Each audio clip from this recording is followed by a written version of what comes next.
Estamos viendo que la Comisión Europea está preparando un recorte de un 22% de la futura PAC y estamos viendo también que un gobierno de España incapacitado en estos momentos de gestionar bien sus recursos, no ha destinado 285 millones de euros al sector del olivar y al sector de la viña. Estamos viendo el gobierno de España tampoco que no está ejerciendo el derecho a veto de ese marco financiero plurianual de la PAC con un recorte tan importante para unos recursos para los agricultores y los ganaderos, no solo para la producción y mantener las explotaciones, sino para esa cohesión territorial y mantener las zonas más desfavorecidas en riesgo de despoblación. Estamos viendo también un gobierno de España que no es capaz de plantarse en Bruselas y pedir unos aranceles del 15% para los cítricos sudafricanos que llegan de forma masiva y arruinan nuestra campaña, y una Generalitat Valenciana que en los últimos 2 meses ha recortado 55 millones de euros destinados a políticas agrarias. No se puede seguir en un sector donde se está perdiendo capacidad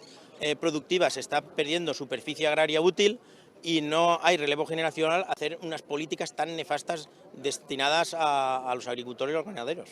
Un llaurador viu, un poble viu, un llaurador viu.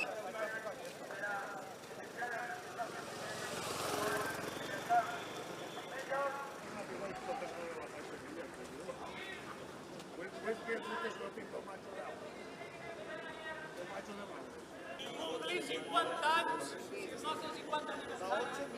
Sempre ha tingut clar el objectiu. I el nostre objectiu és que volem seguir sent llauradors, i volem seguir fills i per als nostres familiars. Si no volem tindre càncers, perquè s'han catalogat així com a productes perillosos per al medi ambient.